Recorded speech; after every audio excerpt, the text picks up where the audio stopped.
just make music together. Well, the performing also with members. Glasgow. If they come to Aberdeen, let me tell you this, I'm so gonna try and get an interview.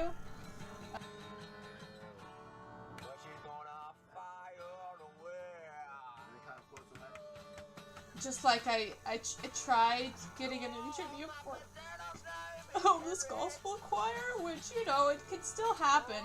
Just 10 days away and I still haven't heard from Derek.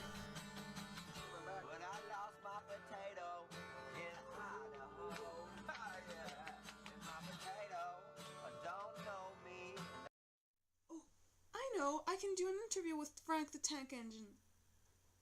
Potato! Potato! Potato! Potato! Potato! Potato! Tomato! Tomato! Potato! Tomato! Tomato! Oh, potato! Hello everyone and welcome to the family-friendly alternative to Punk Ain't Dead. Well, Punk Ain't Dead is family-friendly, but this is the YouTube version of it. And today is a very special day because we are going to interview Frank the Tank Engine, my first official YouTube collaboration, and I'm so proud of it. As you can see in this video, we got featured on Crank That Frank, something I wasn't expecting at all. I wasn't even sure if the video was gonna be for him in the first place, so I wasn't really expecting that. Everyone's really low-key about it. I couldn't sleep last night, but that's cool. It's all cool. Anyways, so right on with this interview. I'm really excited about this, and I'm really looking forward to doing more collaborations. Maybe again with Frank the Tank Engine or other YouTubers. I'd really be into that. So if you want to collaborate, I'd be happy to. So let's dive right in. Okay, I'm gonna stop doing that. So, Frank the Tank Engine, who are you? Hi there, my name is Emma Noguera. My pronouns are she/her, and I am the founder of the Frank the Tank Engine YouTube channel, which has gained immense amount of popularity, and I've nearly hit 1,000 subscribers, which I'm very happy about. Yeah, congrats on almost hitting 1,000 subscribers. Like, I'm barely almost at 100. That's cool. So, where are you from? I was born in New York, USA, but I lived there only for about 6 years before I moved to North Carolina, USA, where I currently live and I make all my videos and do all that fun stuff. Okay, so how did you get your idea for your YouTube name, Frank the Tank Engine? What does it mean? My YouTube name actually came from my friends and I joking about Frank Aero's Joyriding music video, along with the fact that I own a double feature copy of Thomas the Tank Engine and Friends. So I figured it would be funny if I combined the two, and I don't really know. That's just how it ended up in the end, and I don't really regret anything because now I've sort of branded myself as that and I can't go back. What inspired you to make these crack videos in the first place? I've always loved editing, and I first discovered the whole emo, alternative, like, anime community in 2015, where I made little edits of all, like, the anime characters and cartoon people I liked, and my friends enjoyed the edits a lot. So I started a channel before Frank the Tank Engine, and it gained an immense amount of popularity. My most popular video on the channel is about to hit 11K, I think, so I figured if people like these edits, I wonder if they would enjoy some other ones I did previously, ones that were solely emo related, and then things started to really blow up. I gained 200 plus subs in the duration of only like 1 month with Frank the Tank Engine, so I figured I should keep producing content as my viewers seemed to enjoy it, and there was like a really high demand, and I just generally speaking loved it, so it was like a great combination. So you're obviously into emo music based on your content. So who are your favorite bands? Oh my god, that is a very hard question. It's like having to pick my favorite child. Out of the emo trinity, my favorite would have to be Fall Out Boy's more old school music, as that music resonates with me the most. Do you consider yourself emo? Not entirely.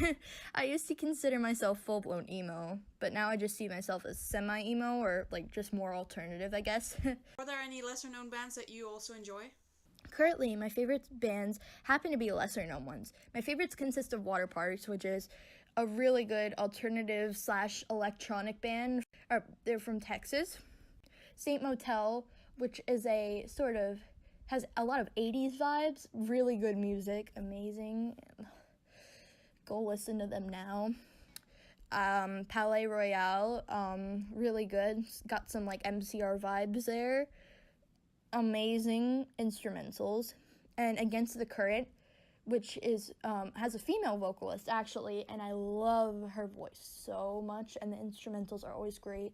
Lyrical content is really good, and their covers with like other band members like Cody Carson from Set It Off, the Uptown Funk cover was so good. I love that one so much. So how do you edit your videos, and how long does it take for you to edit them?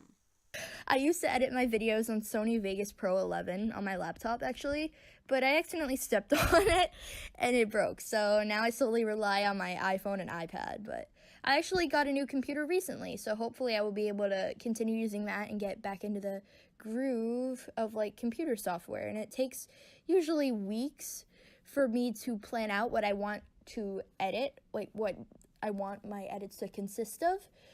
But the editing process itself is quite brief. It takes like 3-ish days for me to produce like a 5-minute long video, which is pretty decent. So I think, great, you got recognized by Crank That Frank twice. How did you feel when that happened? This feels really weird to ask after, like, I made these questions before yesterday. Anyways, let's continue. I did actually not realize Frank noticed me the first time until a while later when I got spam with comments from some of my fans saying, "Congrats, you finally got noticed, like, by Frank, blah, blah, blah." I happened to post a photo of when it happened on Instagram, and Frank actually liked my post and read some of my Instagram direct messages, which is pretty cool. And when the second time came around, I was very overwhelmed as I was going to New York roughly the same week, I believe, and I wasn't as prepared. I really am super grateful that Frank noticed me, as I went from 745 subs to nearly 1K, which is so insane.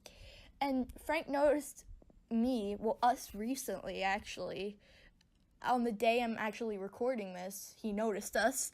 And that was also really, really cool because he hadn't really brought up my channel much at all in the past like 4 months or so. So it was nice to know that he's still there and my channel is hopefully not dying, because I got a lot of exposure from the recent thing, and I have like people flocking to my channel from left and right, and they're like, "Oh my god, hi," like, so that's pretty cool. Were there any valuable lessons you got out of the recognition? I could use some advice right now to cope with this.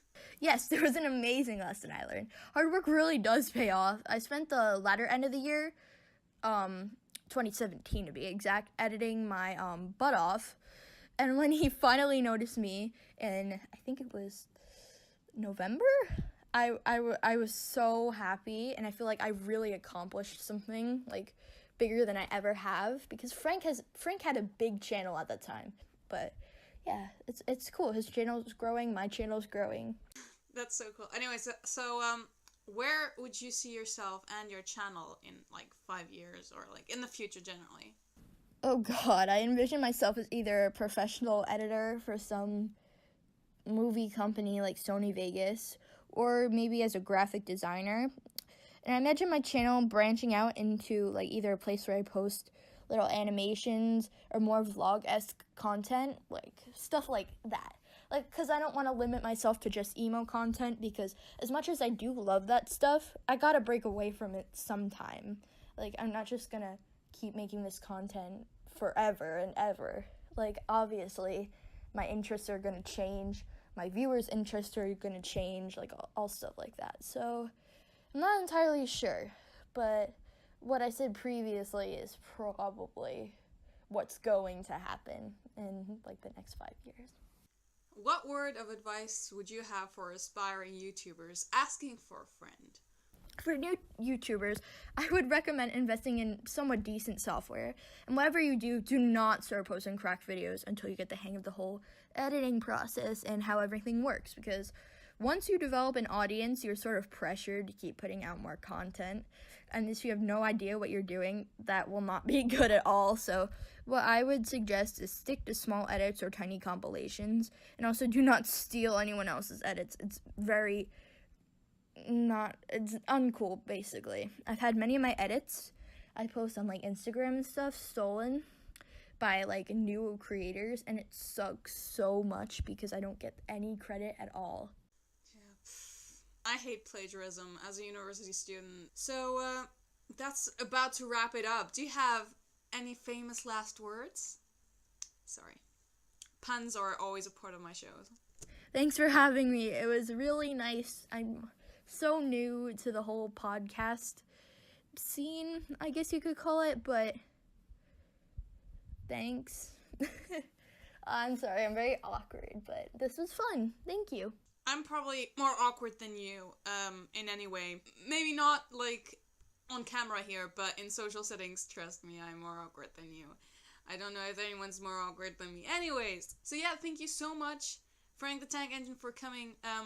It's been really amazing, and, I don't know, is this the first part of a, like, yeah, I didn't really consider this as a podcast, but more of just a general, just interview, kind of radio show type of thing, but I guess it's kind of the same thing. But yeah, that'd be really awesome if I could like make this a thing to interview YouTubers. But yeah, Frank the Tank Engine, thank you so much for for doing this with me. And also, thanks, because without you, my face would not be on Crank That Frank's channel, and I'm not sure how I feel about that just yet. I'm scared, but I'm also really, really grateful, and I wish that would have happened this morning, because it happened last night and I wasn't able to sleep. But anyways, yeah, thanks again, and if anyone else is interested or something, do get in touch. So, yeah. See you in the next video. Stay tuned for my next video. Maybe a cover, but I don't know. May also be a sketch or usual YouTuber vlog or trailer analysis for my film student blog. So subscribe to see more. Just me, I have more in store. Ooh.